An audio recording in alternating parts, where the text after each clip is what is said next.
Hello, everybody. We're so glad to be back. I'm Rebecca Green, and I'm here with Erin Ethridge, and we are going to be sharing everything about She Builds Teams and how you can build an ecosystem behind a profitable, scalable real estate business. Super excited to be here. Hi, Erin.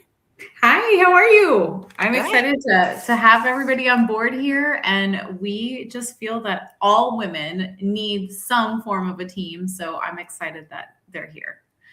Amazing. And of course, our goal is, as Erin mentioned, to help everyone in real estate understand what it takes to build a team. But most importantly, we always like to stay focused on aligned, profitable, and sustainable teams. And so we're going to talk a little bit more about that today. So I mentioned I'm Rebecca Green. I am the founder of the CEO Agent Academy. I've been in the business for a ton of years. Somebody told me 3 decades. I was like, that makes me feel way older than I want to feel. But okay, 3 decades. I just don't say it very often. And we're here with Erin. She's the founder of the Ethridge team. Erin's been in the business for 25 years. She's sold 1,300 homes plus. She runs a super team in the Arizona market. And then, of course, you all know Kristen. She's not with us today, but Kristen is the community builder extraordinaire. And I know you're all super familiar with Kristen. So maybe you're here because you feel overwhelmed or there's a bit of burnout going on. Maybe you've had some turnover on your team. Maybe you need systems in place. Maybe you felt like your business depends entirely on you, even though you have 12 people in your space on your team, or you have a big admin team. Sometimes we get to that place in our businesses. Or maybe you're trying to decide if you should start a team, keep the one you have, or grow the one you have. We have something here for everybody, no matter where you are. So a couple of things, if you can drop in the chat, what best describes where you are right now? Are you building your first team? That's a 1. 2, you want to refine an existing team. Or 3, you're trying to scale what already feels like a well-oiled machine. We'd also love to know where everyone is coming from today.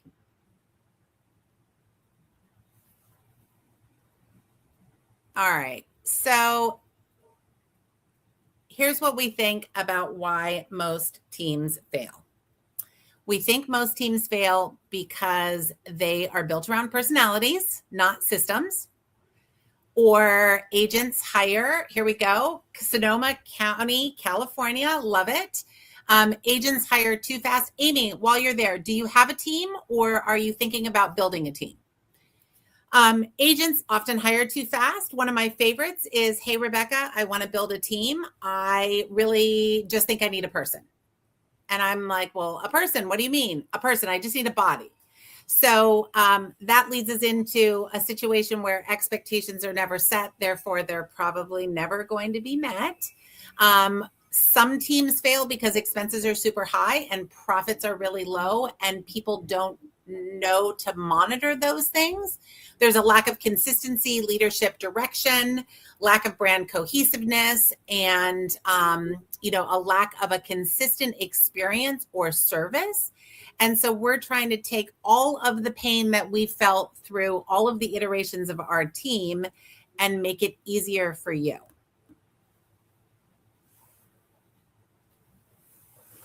So Amy had said, I don't have a team yet. I have been working on adding admin, trying to figure out if a team is the next good stuff for me down the road. And we'll definitely, Amy, hit that along the way here. So thank you for that comment, because everybody starts with who do we hire? How do we get things set up? Which is exactly why we're here, because I started my team 7 years ago. And, I was a top producing agent. I was doing 16 million plus in personal production. I had a TC, but I didn't have anybody to go show property if I wasn't around. I didn't have anybody to work open houses like on my listings without posting it inside of our brokerage, right? I didn't have any kind of systems. And basically what happened is I had 5 friends decide to get into the business. And it's one of those things where 90%, we know that 90% of new agents fail inside the first 2 years. And I just felt really guilty and like responsible. So I'm like, okay, if I'm going to do this, I'm going to do it once a week. And now we're the Ethridge team. So I had 0 plans, 0 anything in what I was setting up. And that's exactly why we are here. Yeah, that's the pile of humans without the infrastructure. That's exactly right. We don't want that for you. So you should write down if you guys have anything that feels disconnected in your business, if there is any identifiable misalignment that you're feeling. But then also, what are some things that you feel that you need the most help with in order to build a successful team? Because the truth is, you probably already have a very good idea of who you might want to hire. You might need some more systems or some more answers around what that looks like in job descriptions and things, which we're going to get into. Okay, so we talk a lot about an ecosystem, and we're really here to talk to you about building that. So that, when we talk about ecosystem, what we mean is you're aligning your vision with your systems, your operations, your agent support, the leadership structure, the leadership and the structure, the people and the culture. It's really an all-encompassing ecosystem. And when you're able to do that, that's where we believe longevity in that team happens. And so we're going to be touching on all of the different parts of the ecosystem, starting with our 8-pillar framework. And these are the pillars, which ironically, Erin and I went away, Kristen, Erin and I kind of went away to decide what the core pillars of team building look like. We all came to the same conclusion. While we might have named the pillars differently, we came to a place where we were in such alignment on this. You have to absolutely address and figure out your vision and the structure for your team. Pillar 2 is your team roles and responsibilities. Having that ironed out is so invaluable. Your contracts and compensation, systems and SOPs, and then marketing and branding, training and onboarding, culture, leadership, and retention, and then growth and ancillary services is another one. Because the first and foremost, everything starts with your vision and what you ultimately see for your life and what is important to you. For me, I wanted some more of my time back so that I can vacation with my family 12 to 14 weeks a year. I didn't necessarily needed to make more money. I needed to be profitable, but I formed the team to get my time back, right? So this is kind of where we start talking about what you ultimately want to have, because you have to end up deciding of what kind of agent you're going to speak to. Are you speaking to new agents? Are you speaking to seasoned agents? Because the truth is that if you choose to work with rookie agents, a lot of times it takes a while for them to ramp up, but you can teach them and have them with you for a longer time period. But they only convert at 16%. So if you gave them a lead, if you're like, oh my gosh, this is Sally and Sue, I already have them pre-qualified. If you gave them a lead, they only convert at 16%, where if you have somebody seasoned in real estate, they're going to convert at a much higher percentage. So anywhere from 50 to 70% that they're actually closing that. So that's just kind of something to consider. Mm-hmm. And then it leads into, of course, the different types of teams, right, Erin? Like what the agents that you're bringing in lead to a different team structure and setup. So this is a great opportunity for Erin and I to share some of the different ways we've run our teams. Erin, I think you start with that, because the other thing to consider is that within a team that you're building, you can have different types of teams inside of the one business. It's just how you lay it out and how you articulate that to the agents that you're bringing on. So Erin, how do you run your team? So I run I actually have 3 teams essentially inside of a team. First and foremost, I believe every woman in real estate should have a micro team around them. What I mean by a micro team is a TC and a production partner. I'm not talking about a buyer's agent. A buyer's agent is only showing property and gets paid a very small percentage if they sold something. I'm not talking about that. I'm talking about a production partner, which is basically a clone of yourself, right? That is out there creating buyers, sellers, and actually acting as you along with that TC. So I have that. You can pay them either a salary or a 10% percentage of everything that you do. And then I have my elite team. My elite team is just a standard real estate team. So it is either a 30-70, 50-50 split, depending on where the leads are coming from. And they have access to CRMs and leads and all sorts of resources. So a true traditional team, as well as I have an indie team, or we have it listed as a marketing group. And this marketing group, I did it at only 10%. But these are agents that are really like independent, but maybe they want the community of a team. They just don't want to give up the split. Well, you can't have the same amount of things that you're giving to the indie team, right? So they basically have access to some templates. They have access to our Slack channel and recordings of our meetings. So they are really, truly working independently. I don't answer any kind of questions on deals or deal doctoring at all. That would be to the broker. So I have three and one-ish setup. How do you have yours set up? Yeah, so in some ways, very similar. I have focused primarily on building small teams. And while I've been in the business for 34 years, I really started my first team just on year 2. And the first thing that I hired was an admin, and then I hired a buyer's agent because I had babies at home and I recognized that there was just not enough hours in the day. So that small team is where I started. And so the small to medium team is what I've continued to run throughout my real estate career. The important thing here is there's no right or wrong answer. It's just understanding what type of team you want to have. So I've stuck with the small team. And then I also have, because of the brokerage that I'm with, we're both with Real. We are able to have these marketing groups where the marketing groups, as Erin mentioned, she calls it the indie team. We're not contractually connected to those transactions, but we are still a resource and we're still here for collaboration and shared marketing efforts. And that's such a great way to work with agents as a team lead, but also it's such a great structure for agents as well. And so, every agent in their journey is going to need a different structure.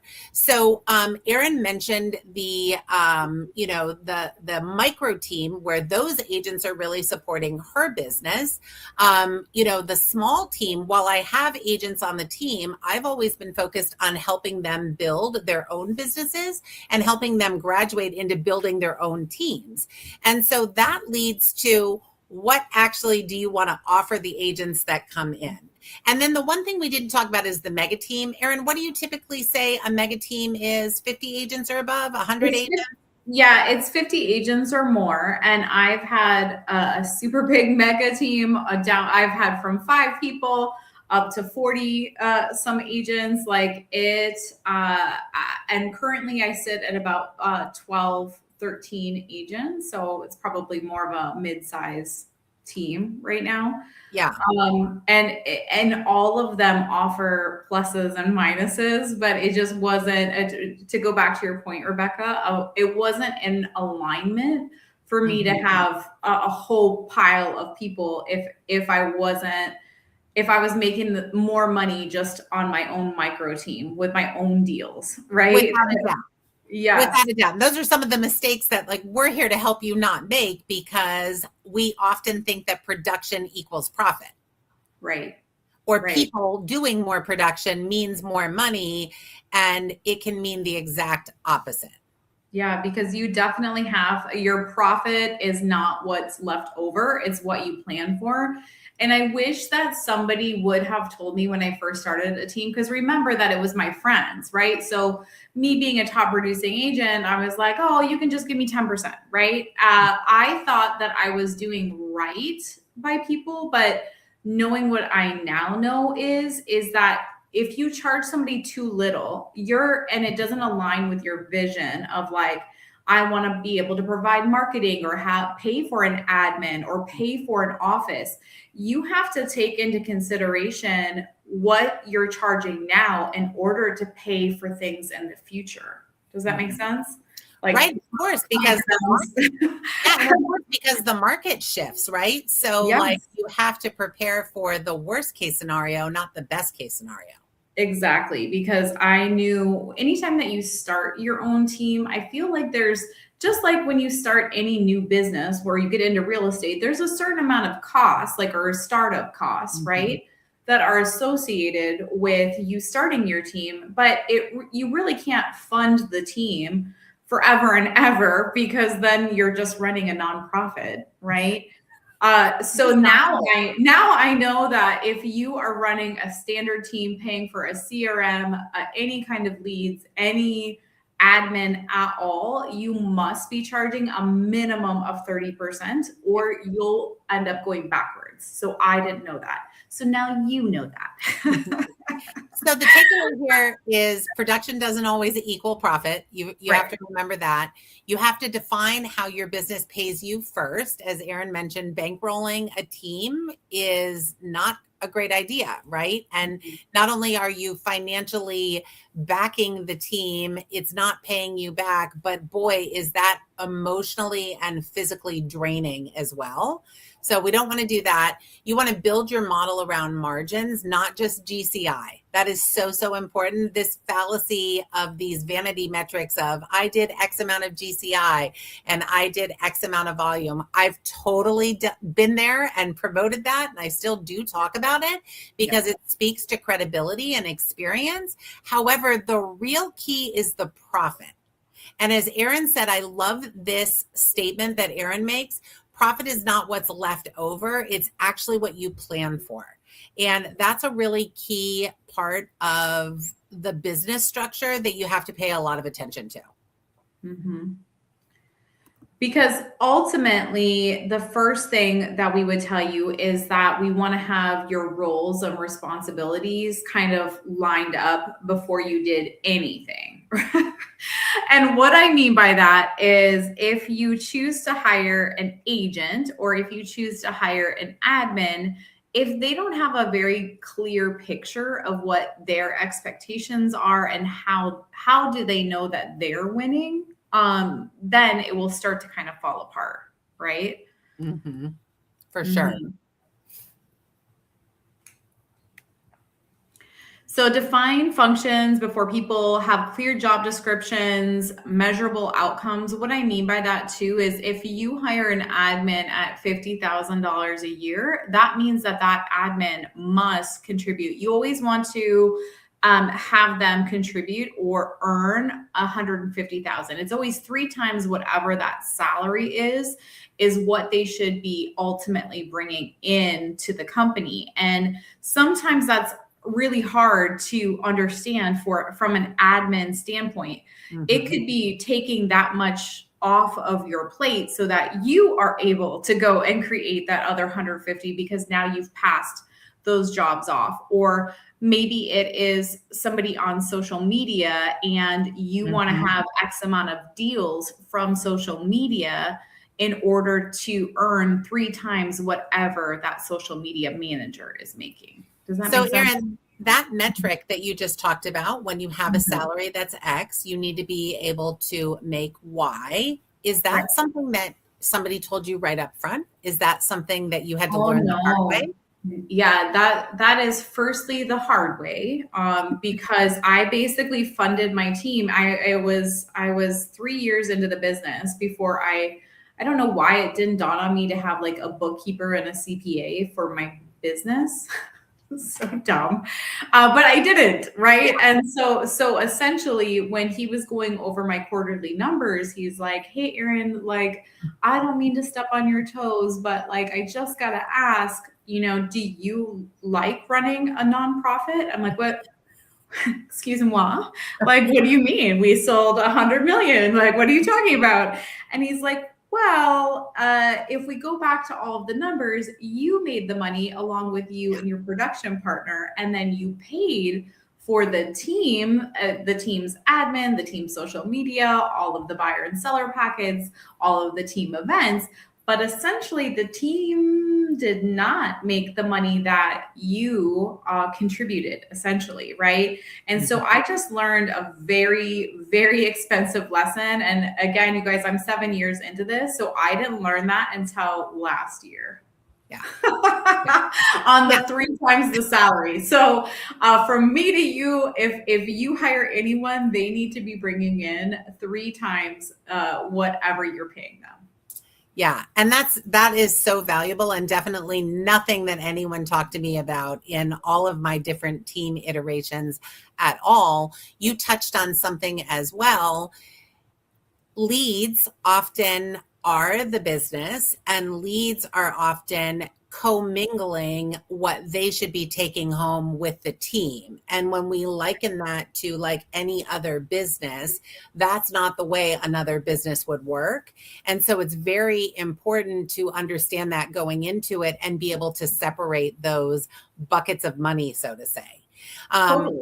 Yeah. Totally. Yeah. Because I do buy leads for my elite team, but I have to also remember they're not going to convert at the same level that I would convert it at, as well as I, as a team leader, have made the conscious decision to teach people how to fish.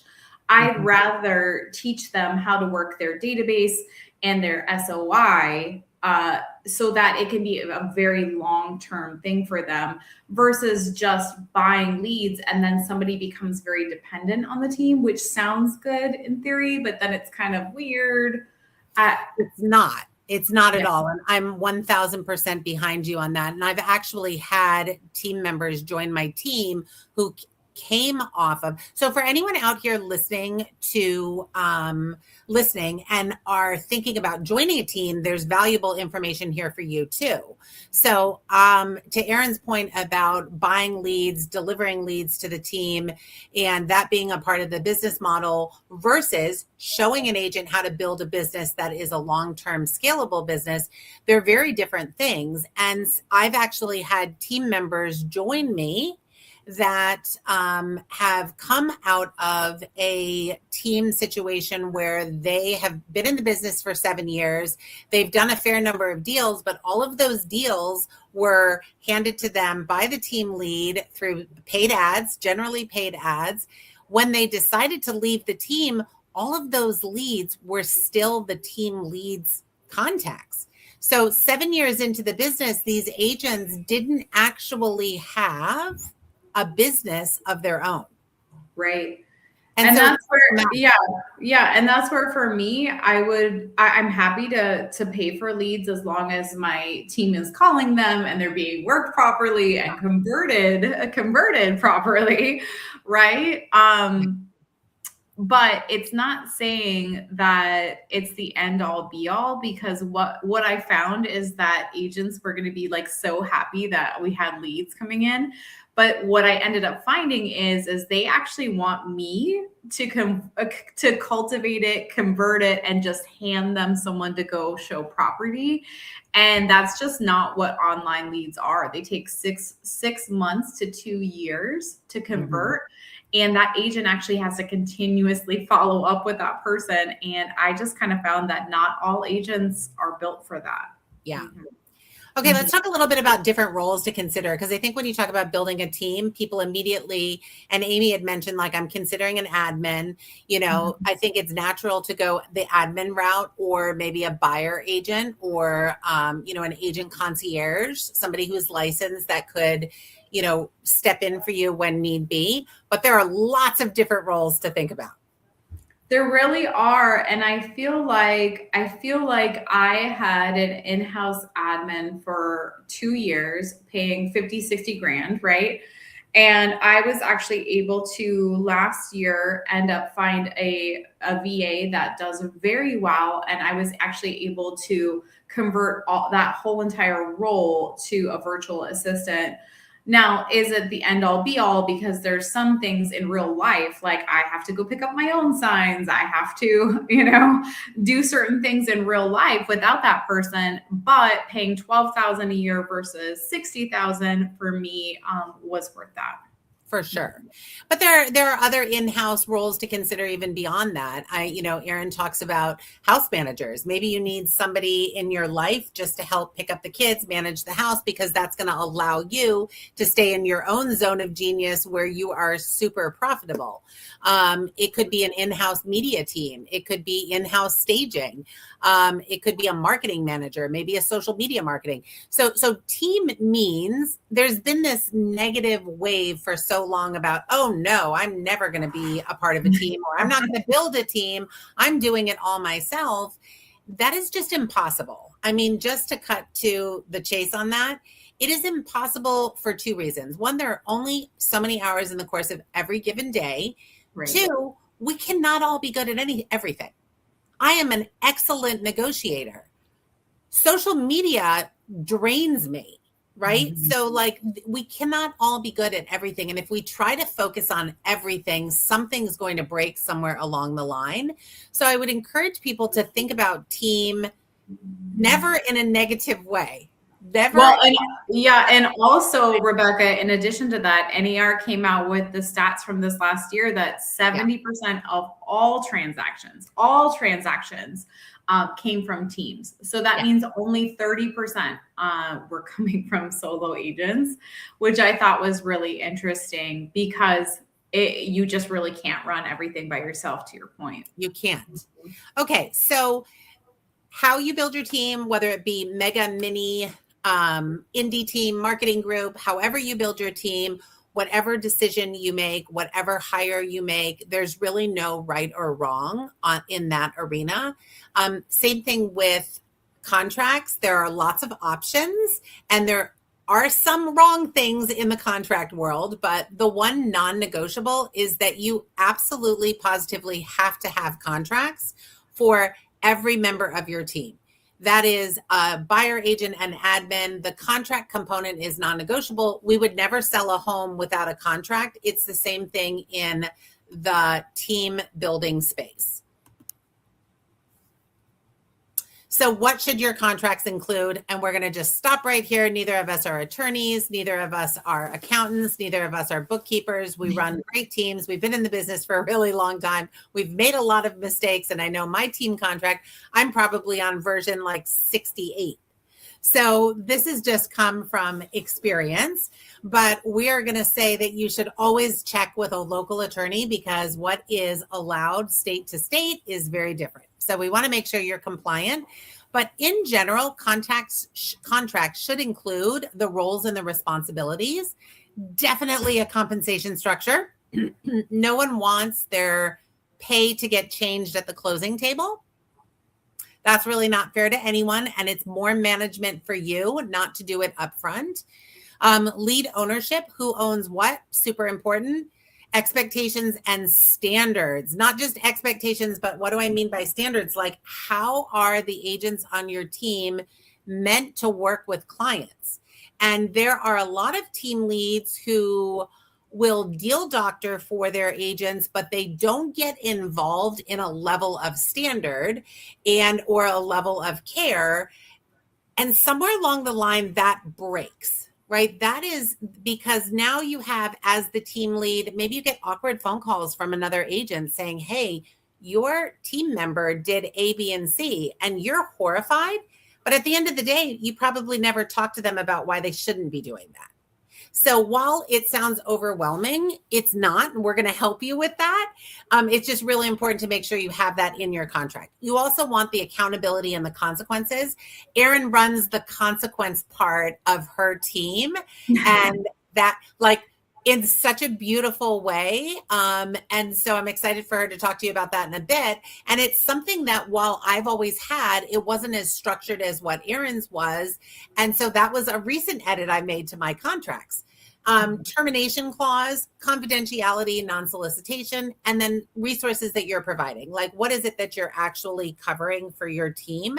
That's really important as well. Some team leads say, I don't want to cover any of the systems for them. However, then you have a team full of agents working in all these different platforms. Somebody's using SkySlope, somebody's using .loop, somebody's using zip forms. From a management standpoint, it becomes really hard to, plug in and out of all of those different things. So your systems, your tools, and your resources and what you're providing is not only an explanation of the value, it's also a management component for you. And so these are all things that, again, you should consider inside of your contract. Right. So compensation plans, again, there's no right split, except for it has to be profitable. I mean, that's the non-negotiable there. And as Erin mentioned, you cannot run a profitable team in most situations when they're at 10%. And there are a lot of 10% teams out there. You do get what you pay for. But I also want to kind of back that back in. So a healthy P&L, a healthy P&L means that it's between 20 and 22% profit, right? After all expenses are paid, that you are making between 20 and 22%. So if you're doing 30%, that you only have a little bit of money to spend. And that includes if you have a salary or anything like that. So even at the 30%, it's just super tight. And that's what team members might not always understand. Mm-hmm. But it isn't a nonprofit. You shouldn't be doing it for free. Mm-hmm. And splits should be built after you build the business plan. To Erin's point, like the healthy P&L, you've got to have that certain margin or the business just doesn't make sense. Right. And so that's your business planning process. You want to make sure you establish your splits based on that. You may also get to the point where you recognize in that business planning phase that having 20 agents at a 10% split is not going to get you there, but you could have 4 agents at a higher split, which inevitably is going to be lower on the expense standpoint. It's going to be lower on the time standpoint and make much more profit. And so, that is the bigger numbers don't always mean more money. And so your splits have to be built out after your business planning phase. You have to know your expenses and you have to know your value before choosing a structure.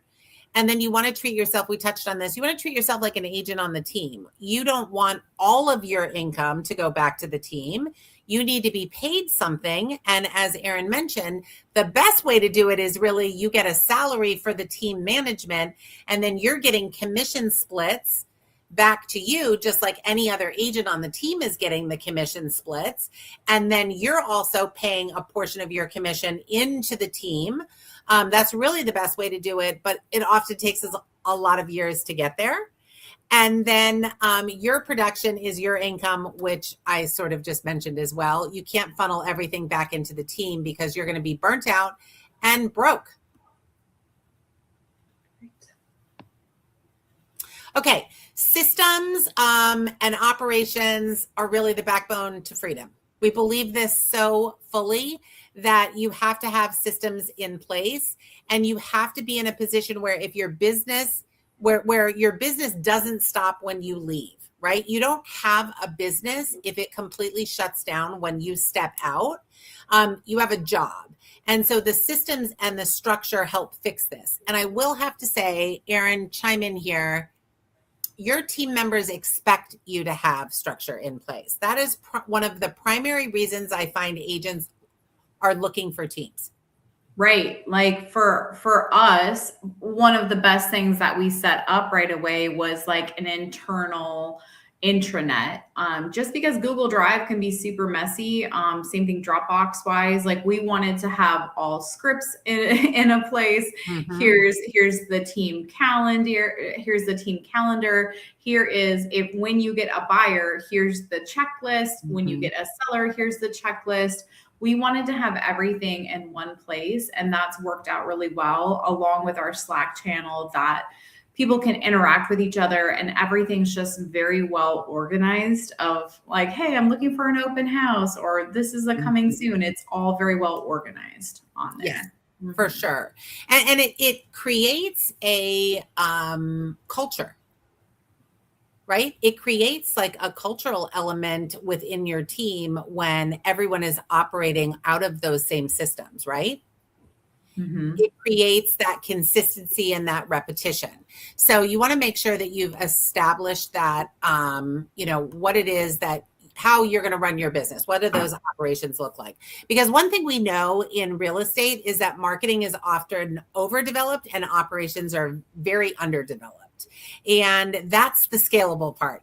You can't really scale or grow or tweak or edit much when your operations are chaotic.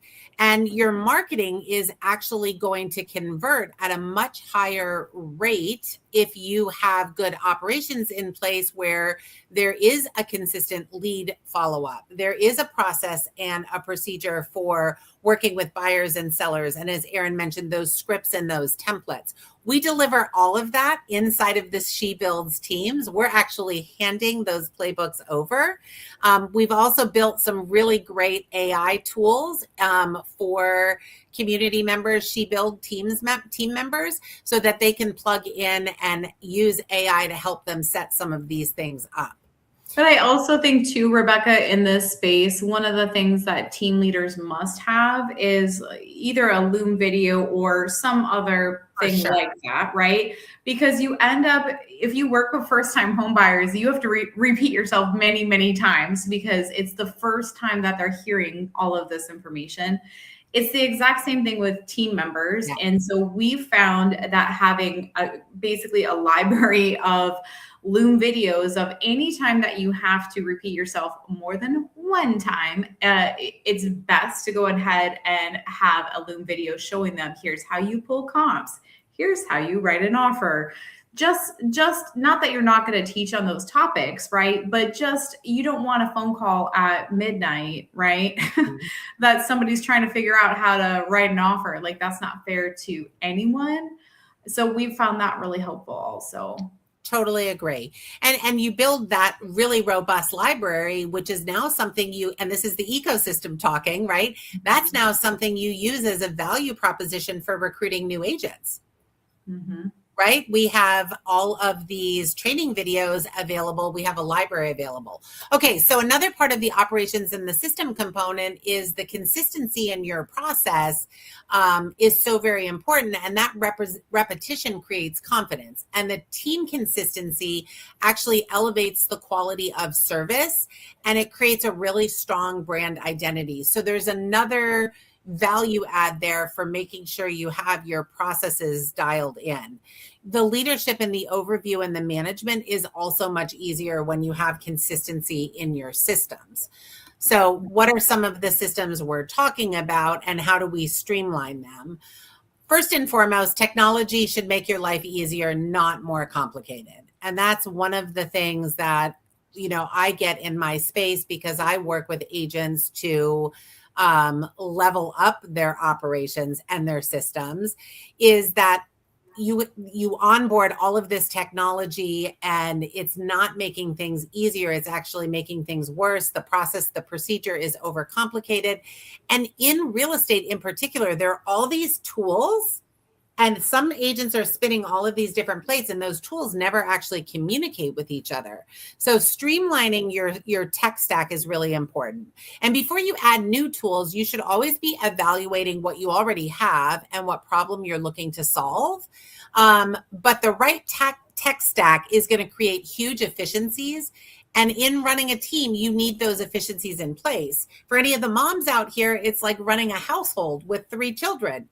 There are some things you have to have really, really organized so that it's not super chaotic all the time, because the chaos comes no matter what. It's the same thing in real estate. Transactions can be chaotic. So the right tech stack is really going to create efficiency, and the wrong tech stack is going to create a lot of confusion. Your team is relying on you to lead the charge there, right? Correct.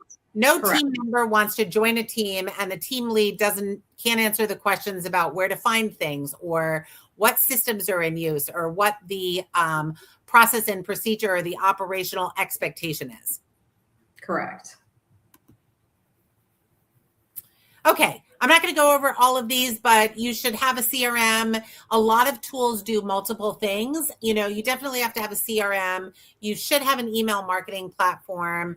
You should have contract and transaction management, some sort of communication platform. Erin talks so much about her Slack channel. Can you imagine when you have, if you have 50 people on your team and it's a text strand? This is not sustainable. It might be sustainable if you're running a smaller team, if there's only 3 or 4 of you, but you also want to make sure task and project management is in place. You want to have a centralized file storage system. Why is it important in a team environment for everyone to be working inside of the same systems? Well, a lot of it is management.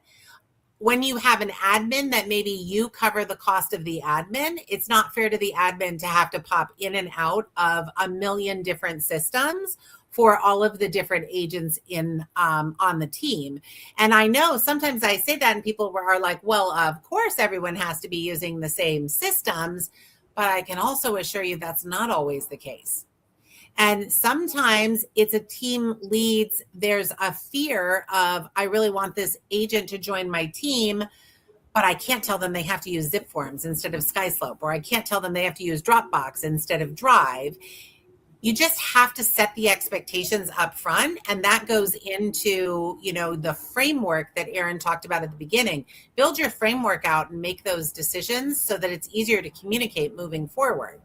Accountability, performance tracking, listing marketing. What does that look like? Lead routing, appointment scheduling, recruiting, marketing creation, assets, Canva. That could be Canva. We have 12 things listed here. Many tools do 3, 4, or 5 of these all in one. So we're not suggesting that you onboard 12 different tools, but you should be thinking about how the tools you have run and manage the things that we have on this list. Correct.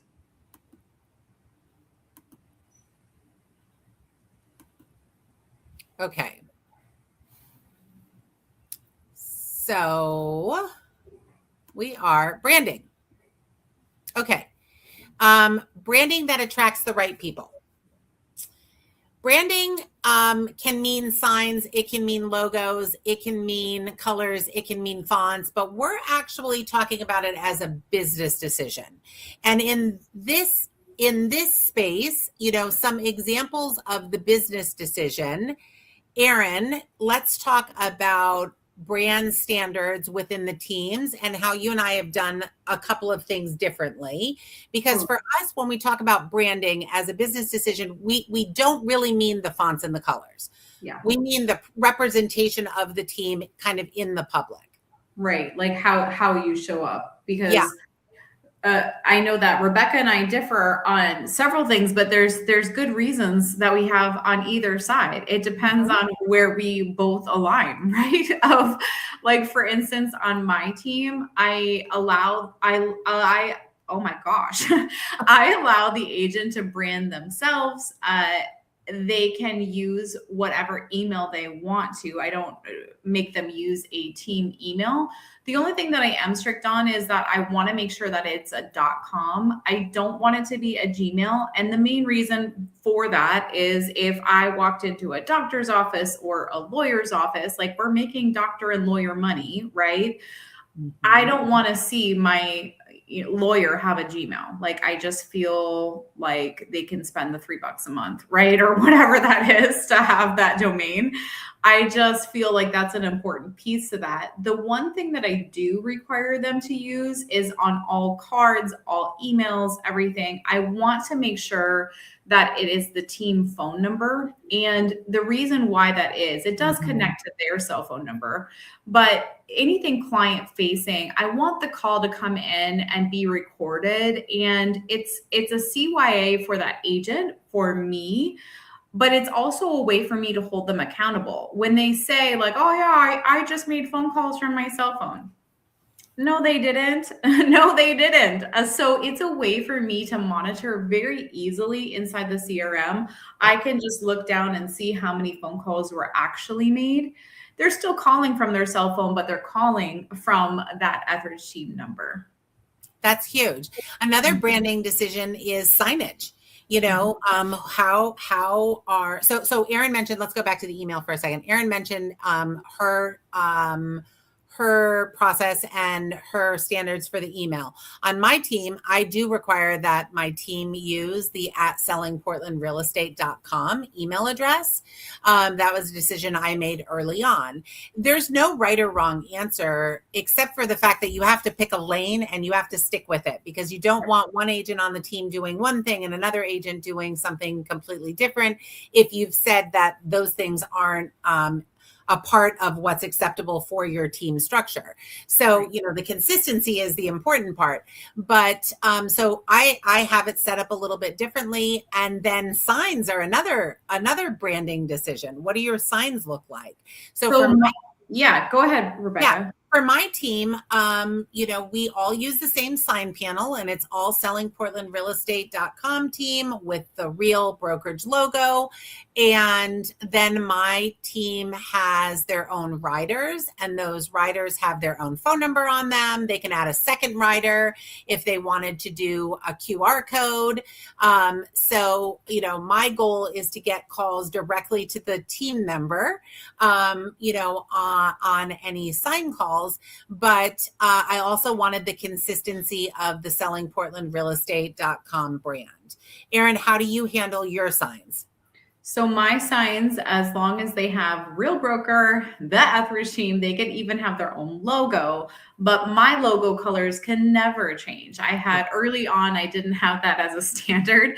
And I had one girl create all of her open house signs, and she changed my logo to like this salmon pink. I'm like, no. And that's because I didn't set that standard, right? Yeah. So now on my signs, they can have their own logo, but my brand colors never change. And then they all have to be the same size, right? We don't want one bigger than the other. They must use the team phone number. And they could, if it is my listing, let's say like my lead or whatever, then most of the time I just have the Ethridge team sign, and then they can have a sign writer that they pay for. I don't pay for the sign writer. If they want their name on that, if it is my lead, then most of them are very happy to go create that, Which leads us right into, Erin mentioned, like, I don't pay for the writers. I do pay for the writers because I also require the signs. I also pay for the signs. And when we talk about branding as a business decision, those are the things that we are talking about, because the branding decisions that you make actually flow into your operations. They flow into your commission plans. They flow into expenses and recruiting and retention. They actually flow into your value proposition, and they should flow into your contracts as well. So for example, in my contracts, I do state that we're providing the signs, and we're providing the writers, and we're providing X amount of open house signs. But I will also say that I charge an onboarding fee when I hire a new agent. And so the cost of that is something that really is covered by that onboarding fee. So the branding decisions, you can see how when I decided to do that, I had to have the conversation with myself of, where does that come into play from an expense standpoint? Right. And so again, it's not just colors and logos. It's really a much bigger picture. Right. And then Erin, I'm gonna let you talk about this because you know, this is something, how you decide you want your team to show up in the market. You mentioned that, earlier on. So what are your thoughts on that? Yeah, so this one, I wish I would have spent a little bit more time on this because remember, I just had these 5 friends join me and I had started Googling of, what people respect or what people felt the most comfortable with. And I was kind of thinking more of like lawyers, it's like Johnson and Johnson and like Thomas and Thomas kind of a thing. And at that time, it was more based off of family names that people felt like it was maybe smaller or well managed, right? Mm-hmm. Instead of something like, the one team or the, whatever, because not all agents are going to love that my last name is associated with theirs, or like, oh, I'm on the Ethridge team, right? So again, it depends on what you ultimately want. But if I could go back in time, because I was thinking like resale wise, or even if I wanted to step all the way out of production, when you have the Ethridge team, and let's say I wanted to have another team leader come in and then they have to continue that name and that branding, right? It just doesn't align necessarily. So I wish I would have spent some more time on that. Is that how you decided on the Selling Portland Real Estate? Yeah. So the Selling Portland Real Estate team was a conscious decision, as Erin had mentioned. Like, I was thinking maybe people didn't want to work for the Rebecca Green team or Rebecca Green and Co. My business was very much so built in helping agents to learn the business, grow their business, scale the business, and maybe even exit the business. And so with that framework in mind for what I was coaching and teaching agents, I was thinking about it very much so for myself too. And being able to exit, as Erin just mentioned, what if I don't want to sell anymore and I want to move into a different space? Being able to exit with the sellingportlandrealestate.com team, it allows anyone to step in and take that team anywhere they would want it to go. So you have to think those things through. And listen, no one really was talking about this when Erin and I were building teams. This is not a space that people were. In fact, many brokerages, even today, many brokerages are very anti-team, which is absurd to both of us. But, so the conversation wasn't out there. And so, think about branding beyond, again, colors, fonts, logos. How do you want it to show up? Lots of people have gone with like a name similar to the Ethridge team, and they are some of the biggest teams and super profitable all across the country. So there is no right or wrong to that. Just spend a bit of time thinking about it. Right. So the attracting to standards and vision, it still comes back to, again, what do you want to see? Because I feel like for me, and I feel like maybe it's just like pipe dreaming, I don't know. For me, I really love working with other top producing agents, but you have to start with, it's kind of, there's a couple different coaches in the industry that will say of like, well, you have to have the Army or the Navy before you can have the Navy SEALs, right? Where you have to have a bigger group and then you kind of can narrow that down a little bit. But then it's also kind of deciding who you want to work with, because if you're working with mainly all new agents and then you get two producing agents that are doing 10 million or more, well, they don't necessarily want to help or work with these brand new agents, which I got it. That's not their job. That's my job, right? but it's kind of like donkeys don't want to associate with horses, right? Mm-hmm. And before, I would really say that when you're setting your standards and your vision, the reason why people leave teams is because they kind of run out of runway, right? Mm-hmm. A lot of times, or they don't see an opportunity to where they can make more money or make more choices on their own. So some people will have kind of more of like, what's that called? Like a tier level of like, hey, if you sell 25 homes a year or more, you have a different split. And it goes on from that. Or like for me, I can have a team trainer. If you really did want to sit open houses with rookie agents and help them write contracts and things like that, here's an additional income that you can earn. But in order to have that benefit, you have to maintain this level of production, right? Mm-hmm. But I would tell you that before you say no, just like on our real estate transactions, before you say no to any crazy ask of like a top producing agent or anything like that, because some of it is you have to just have these set standards. But when you have a producing agent, I would really challenge you to say yes when you do XYZ in production, or yes, when I'm happy to do that for you. Thank you for bringing that to my attention. When you're able to get to XYZ, show up on time, do blah, blah, blah, I'm absolutely happy to take care of that marketing or get you a social media person or get you a showing partner. Does that make sense? Like you want to also encourage people to stay on your team for longer, especially if they're producing. For sure. And this is a bit of a segue, but we had a one-on-one with a team lead who hired a very top producing agent in the marketplace, thinking that that was going to be super profitable.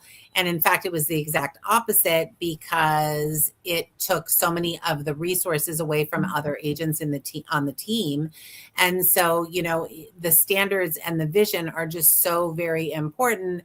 And that also ties into production isn't always the best route to go, right? You've got to figure those things out. One thing we know for sure, though, is you want to be conscientious about when you hire and be prepared for it. Totally, because ultimately a team leader's job is to really plan for the future and anticipate the needs of their team. Like Rebecca and I should be able to look at our teams and say, okay, 12 months from now, I'm going to need to hire another assistant because I'm seeing the need for XYZ. Or, hey, I have 3 producing agents that they have said social media is also their pain, and I will need to budget or figure out how I can pay for this social media manager for them, let's say. Mm-hmm. Yeah, and that's forecasting, and that's being in your business and really understanding it, not just a frenzy hired, because the hiring out of pain definitely never pans out. There's no one that I have whiskey throttled on a hire in 34 years that has been a good situation. I had a lot of fun with my best friend who I whiskey throttled and hired. And that was a different positive experience. It was not super profitable, but It was right. Can you agree with that? There's no whiskey throttle hire that you're like, darn, I did such a good job with that. Yeah, because I feel like what also happens with teams is that sometimes a team leader will, spew all over of like, this is how you run an open house, and then just expect that agent to absorb everything that you just said, right? And it's not exactly like that. Like true training really needs to be a watch me do it, right? And then I watch you, which is the most painful part, is because they're gonna screw it up. And then you can watch you until they perfect it, essentially, right? Once they've perfected it, they should be able to go out and do it without you. But it is watching me run a listing consultation, a buyer consultation. Here's how I do an open house. And then I have to watch them do it, because what they hear is not always what I said. Without a doubt. And that's the clarity, right? The systems, the operation, the clarity. This is kind of where we're completing that circle on the ecosystem here. And really retention on a team, in a team situation, retention is a really interesting component of it. As a team lead, you have to be prepared. Agents are going to leave. Right. Even the ones you think will never leave might leave. They're all leaving you. They're all leaving.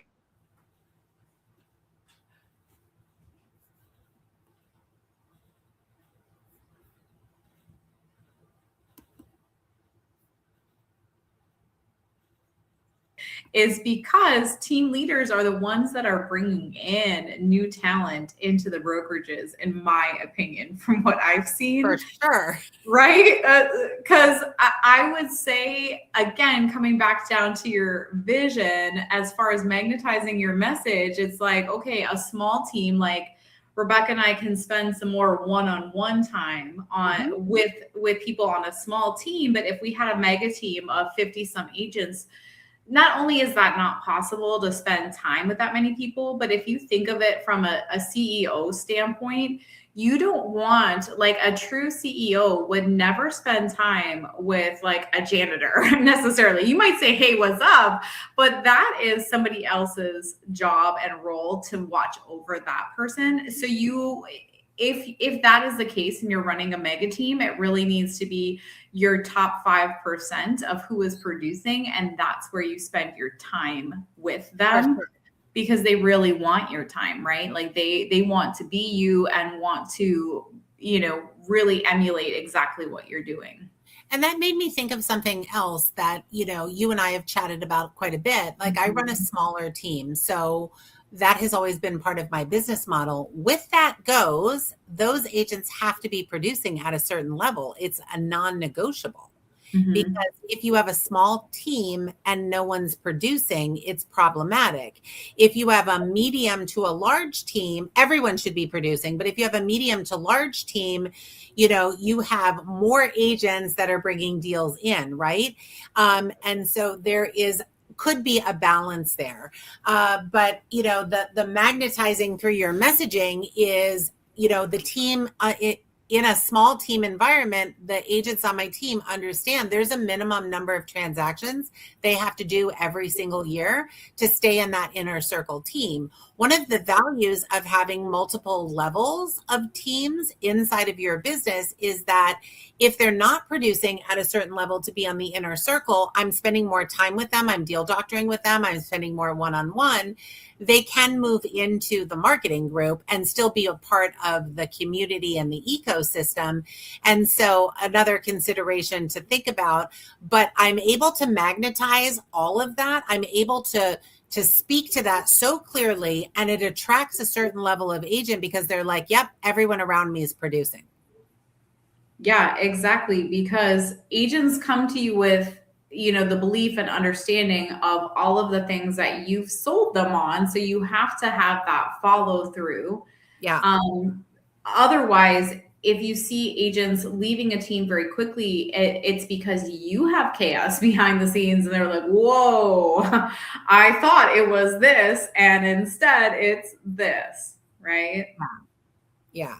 And retention is a funny thing. Like we said a few minutes ago, I said they might leave. Erin said they will leave.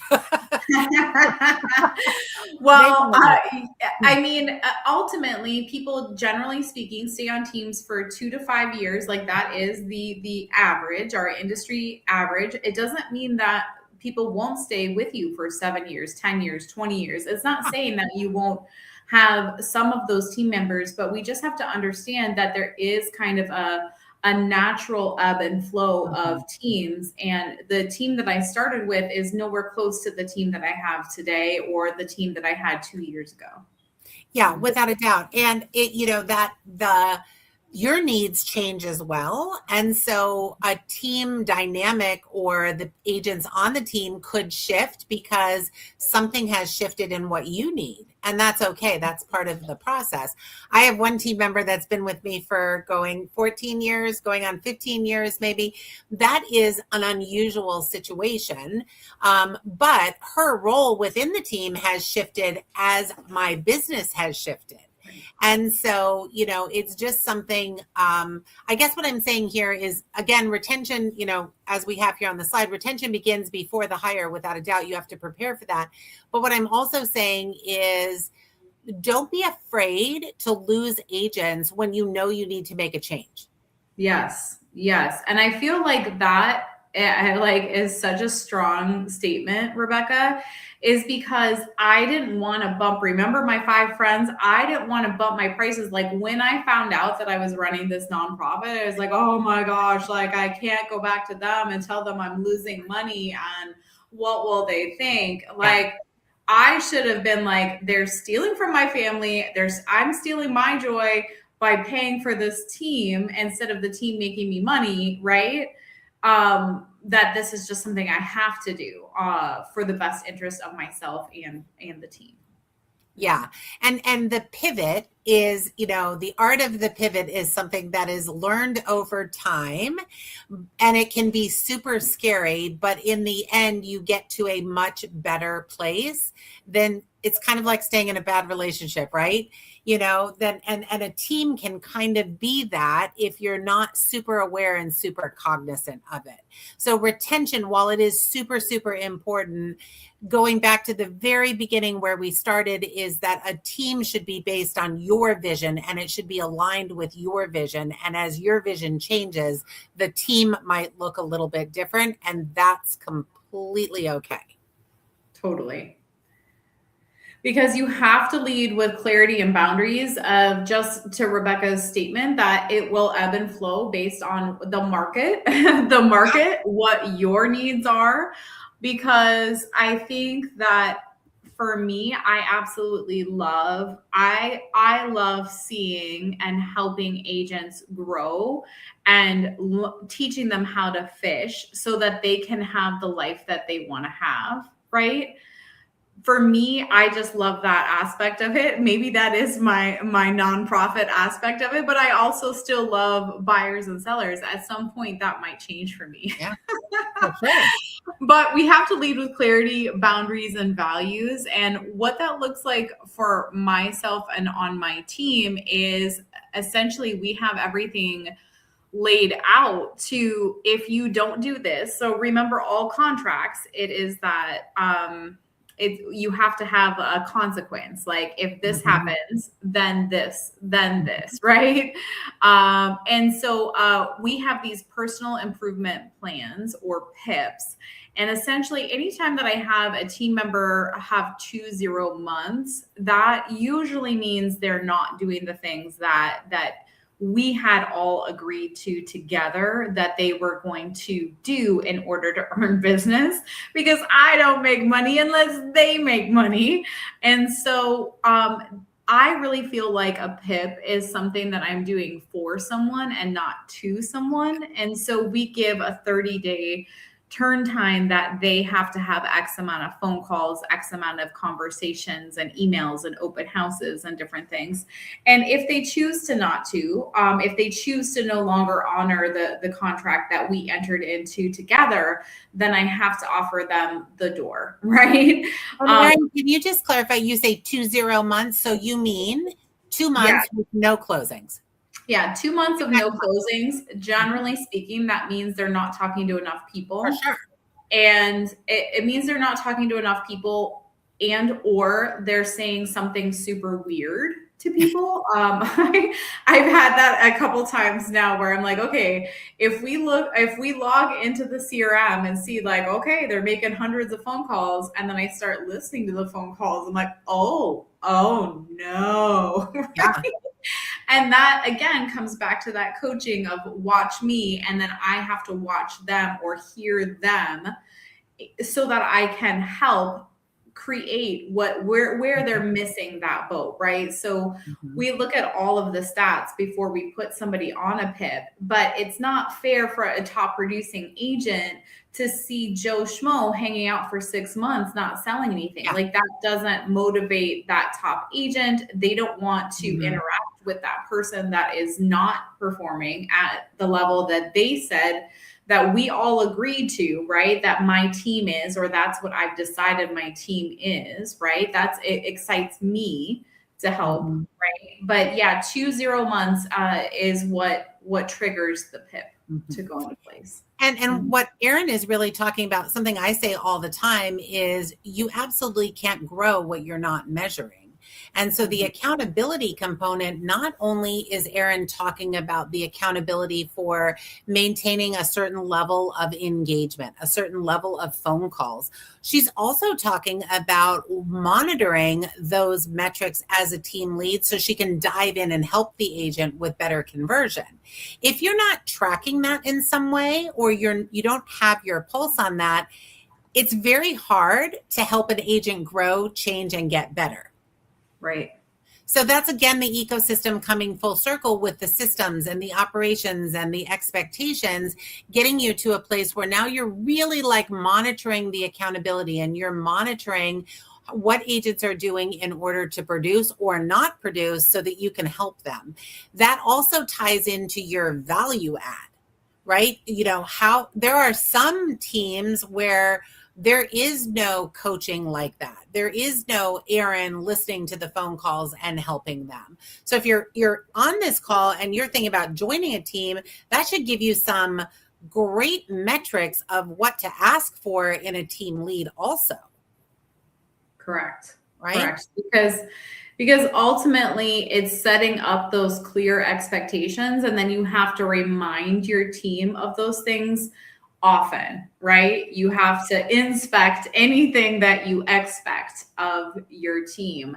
And we do that on my team with a 100-point week, along with a certain amount of phone calls that have to happen inside that CRM every single week, because that's a very good indication to me if they are having enough conversations in order to move that needle forward. Because sometimes you'll just end up finding that some people thought that their brothers and uncles and cousins were going to just use them because now they're in real estate, and they watched HGTV thinking that they're going to make all of this money, and then they just don't want to talk to anybody. And that's not what it is. Yeah. It's great leadership. I mean, Erin's talking about great leadership. She's talking about setting the expectations, helping where is needed, and communicating on a regular basis. Right. And so a little bit, do you do group and one-on-one? Because that's another thing as a team lead you need to iron out. Yeah. So essentially yes. The answer is yes.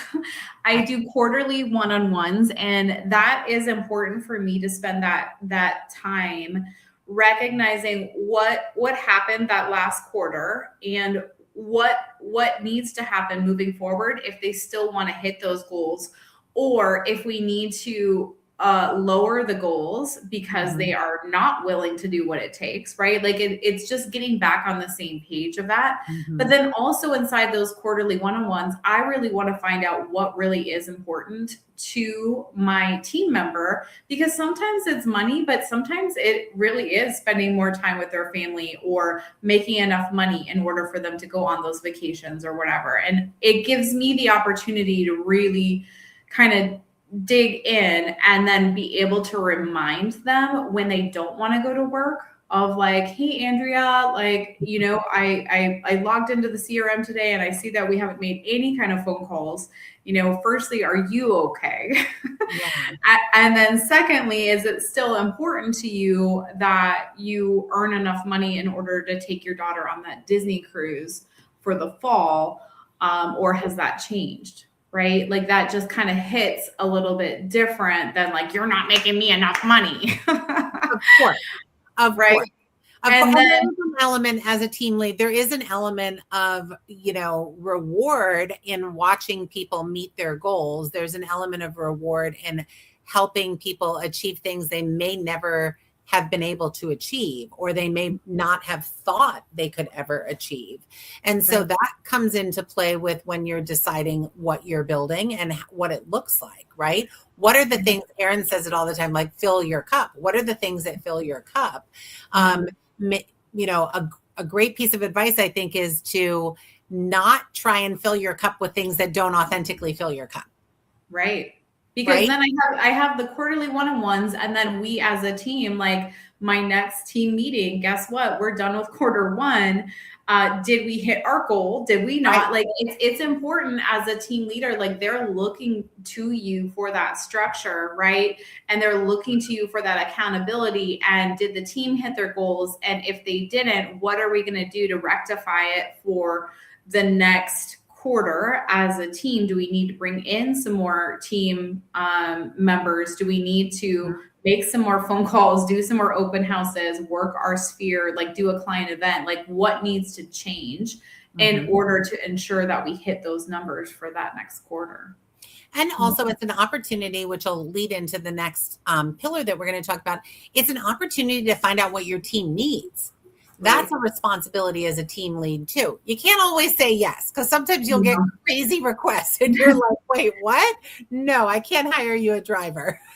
Right. And yes. And we do that annual planning. And inside of that, that's where we recap what the team offers, what they have committed to, right? Ask them for their buy-in again. I only change my team agreements once a year on that ICA, because if you do it too many times, they can get whiplash, right? And then we also will say, what do we want to start doing? What do we want to stop doing? And then what do we for sure want to continue doing? So we can really get a gauge as to what we want to change on that for sure. Yeah. Which leads us perfectly into the growth and ancillary services. Before making any changes, you have to actually have those conversations with the team, like Erin just mentioned. You know, you could decide that you need to add something, or you want to grow in a certain way, or you want to add a service, or you want to add something that you see as huge value to the team. And the team's like, what? I didn't need that. Right. So like then it just adds to more confusion. Completely. So you don't want to scale too fast, right? Because we know that that can be a disruption and it can be problematic. Adding additional services or onboarding additional people can actually lead to disruption and kill culture and profit rather than provide the value and the benefit. So the conversation is so very important. But let's talk a little bit about what we mean by an ancillary services. Erin and I run businesses with ancillary services, but completely different, right? You know, before we dive into some of the options, we also really want to promote that anything that you bring to the team, you should be auditing it quarterly, which Erin mentioned, and you should expand only what's been proven.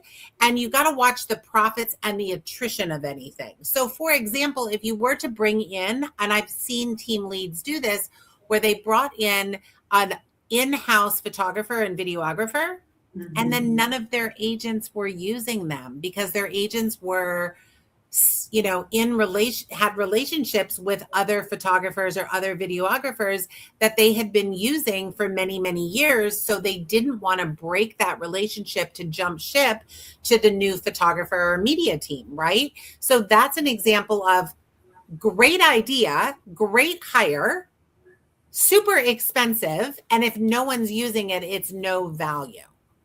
Right. Yeah, I think that that's a really good point. And then it's also like ancillary businesses will kind of talk about, it really is state specific. It is sometimes broker specific. So first and foremost, again, we're not lawyers. We want to comply 100% with RESPA and all of the things involved on that, right? So please make sure that you're compliant first and foremost on that. But let's dive into a couple different options. You a lot of times though, this is not immediate, right? Your team has to usually be at a certain level of production before other people would want to invest, or, sometimes, right? So Rebecca, why don't you kind of talk about what you have as far as ancillary businesses? Yeah. So 10 years ago, I started a staging business, an in-house staging business for my team. We stage every listing. We'll do vacant houses. We'll do empty houses. For a lot of years, I was doing the staging. I loved it. It was it was kind of a release for me. Not sustainable, right? Definitely not something that I could do long term. So we have a staging manager, we have a warehouse manager, we have a team that does, again, all staging for every single listing that we take. It's a huge value proposition and something that we talk a lot about when I'm recruiting agents for the inner circle. It's also hugely profitable. It was not hugely profitable at the beginning, but I've been running it over the course of 10 years. And so that business, we profit, it's $80,000 to $100,000 a year in profit. So it is a considerable chunk, but how much is that actually benefiting us in higher commissions? How much is that benefiting us in higher sales prices? Because still we're selling a lot of our homes above list price right now, even in this weird market. How much more does that actually make me in agent attraction? So there are some dollar amounts that you're never really going to be able to pinpoint, but I know without any of those things, we're making $80,000 to $100,000 a year. Yeah, and I think that that's incredible. And some of the other things that you could get into when your team is a certain production, and it's just because as a whole, some of these opportunities don't even appear to you until you're at a certain production level, right? And that is different services through title, services through a lender, as well as maybe like insurance, right? So I'm still looking into the insurance part of it. I haven't found an exact structure or anything that really makes sense for me to put my name on, or that I would feel excellent promoting, right? But for me, wait, Erin, hang. Can we back up just a second? When you say like mortgage and title and insurance as a team lead, can you just explain what you mean by that? Because even when I met you and we started talking about it, I was like, wait, you're doing what? This is not like allowed in my state. Like Arizona, you can do everything. In Oregon, you can do nothing, right? But explain what you mean by that, because I think a lot of agents are probably in the same space. Like, wait, my brokerage has an in-house mortgage person. My brokerage has in-house lending. So I think that what you've built inside of your team is first a testament to how strong your team is, but second, like so smart and something agents don't think about as an opportunity or a possibility. Yeah, and that's what I would say is if your brokerage has your buyers and sellers filling out an ADA of like, hey, these are some of the businesses that we're making money off of, then you should just really kind of understand that you can also, you just might have to hit a certain level of production before it's available to you, or you have to negotiate that, right? And we do on my team for both buyers and sellers, we are required, that is a RESPA thing, to tell people up front of like, hey, listen, if there's all of these title companies, you can use any one of them. One of the ones that we love is Magnus Title, and it's because they have the best escrow officer I've ever experienced. And hey, by the way, if you choose to do business with them, we may earn a little something from them with having, you can either do like a Moxie, which is like a monthly marketing fee, or you can do a oh my gosh, what's it called? Like where it's kind of like a stock option. I'm blanking out on the name right now. Where you actually own part of the title company, and you are getting a certain percentage of gross like proceeds from the amount of business that comes in. So it helps you anytime that you're able to get more deals over to that title company or to that lender, right? But obviously everything does have to be RESPA compliant. And so what that looks like is a RESPA can't be any kind of kickbacks or any kind of, it has to be based off of either a salary or an agreement off of the proceeds, right? And that's kind of what I ended up working out with a lender, is that we have it just kind of set up that we own a branch and we get a certain percentage from this branch. And what ends up happening is the same thing with Rebecca, is that I'm able to make 100 to 200,000 more on each of these things every single year by being able to kind of make some extra money. Like, we have to have a lender anyway, we have to have a title company anyway, right? And all of these people really can choose whoever they want to work with, but we've already established who's excellent in their role. And I'd rather call one title company and go down the 20 deals I have working, one lender and go down the 20 deals, instead of all of these different places. And then we all benefit also. So yeah. But for the ancillary, and that's great, Erin, so for everyone listening, Erin is effectively in relationships and, with a lender and with an escrow company that financially benefits her. She has built that based on reputation. She's built that based on consistency in doing business in her market. So yeah, you may have to get to a certain point where you're doing a certain volume or you have a certain number of agents for that really to make sense. But I think another thing in real estate that isn't spoken enough about is having multiple income streams. And building, that's the sustainable part. That's the scalable and sustainable part. Erin's mortgage business, the partnership with the lender and the partnership with escrow, without her showing homes or selling homes, is still going to be generating income. Correct. And that's something for the long term to really think about. Yeah. And what I also appreciate about that is that, like, if people ever leave my team, because that does happen, right? And they could continue to use my title person or my lender that I introduced them to, then guess what? I am still making money off that person, even though they left the team, just kind of in a roundabout way. Right. So smart. Okay. We have 4 minutes, so we're going to cover this quickly. We talked to you about the 8 pillars of business that we really believe in. I'm not going to go over those again. If anyone's here and they can drop in the chat, like, what are some of the pillars that or key takeaways that they need to work on or that they've nailed, you can always reach out to us afterwards with questions, and we'll come back to try and help you out with that. But we know we covered a lot of ground, and hopefully everyone at whatever stage they're at is able to walk away with a couple of new bits of information to tuck away.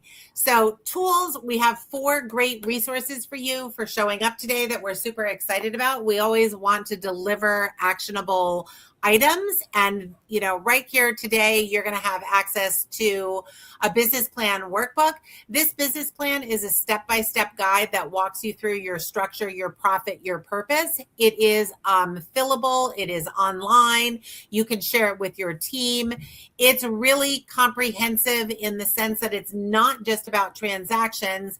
It's very much so trying to help you get into alignment and helping your team members identify, or for you to identify, some of the gaps in your business and some of the places where you need to spend a little bit more time maybe in learning or leveraging.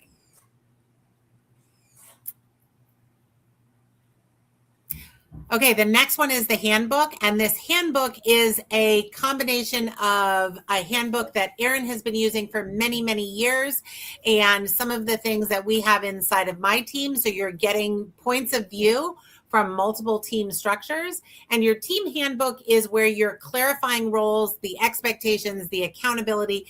It's your team Bible. We are so happy for you to be here. Here's what that looks like. And it is editable. You can make changes for what works inside of your business, but super super valuable tool to have when you are thinking about building a team, and or even if you have a team that you're thinking about how you change, edit, make better.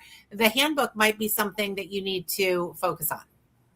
Yeah, and this is a 100-point week tracker. And how I have run my team is that I actually don't care how somebody wants to make their money. I just care that they hit 100 points every single week.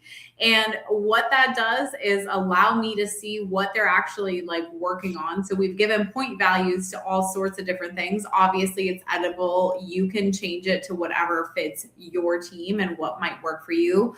But also there's several different CRMs like my CRM that you're able to just add this right into. So it kind of helps with just the dashboard where you can see a little bit of everything of how many points they hit for the week. I feel like from a leadership standpoint, that's really good.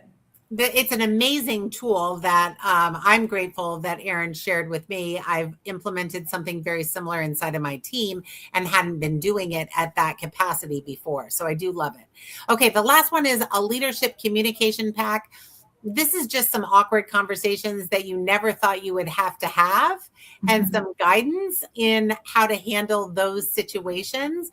Because I think in general in real estate, we all have degrees in awkward conversations, but this is really just to guide you through some of the things that you need to make sure you're talking to your team members about on a regular basis that may not, come naturally to you or may not be something that you had thought about before. So, oops, I opened that by accident. Sorry about that. Okay.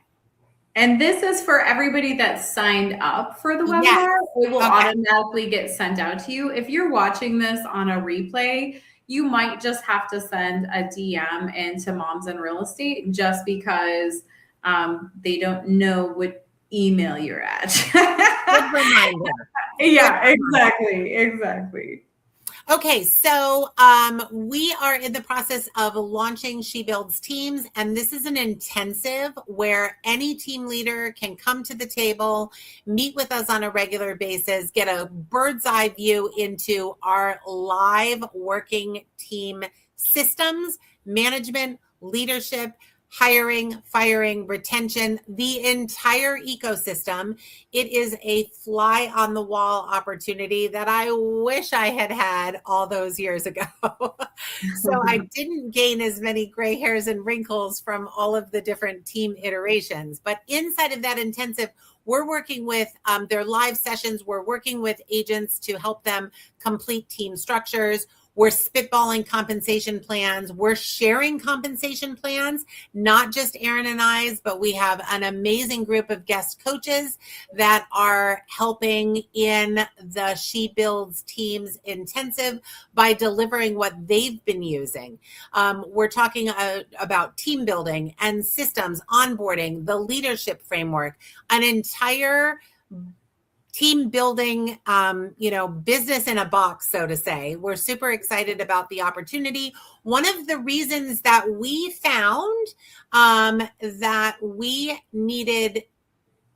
wanted to actually embark upon this is there are a lot of team building coaches out there, and they really seem to be speaking to men. And we love men, and that's all great, but it's a different language, and it is a different framework that we felt needed to be a gap that needed to be filled. Erin has attended so many of those. It was all guys. And how they run their teams is completely different than women do, because we feel for our people, and we also, I feel like are just a little bit more reasonable on expectations and execution, but I feel like we also need more women in leadership roles. And a lot of times I think it gets kind of put to the back burner because of kids or whatever other reasons, right? So we wanted to help women specifically. Yes. And so we're so glad that you are here. There's more information on shebuildsteams.com if you're interested. And of course, if you snap this QR code and join the waitlist, we'll be sure to get you information on dates and information on in-person events that we're also going to be hosting, and then information on the entire course structure. So thank you for coming and sharing a little bit of your time. Thank you.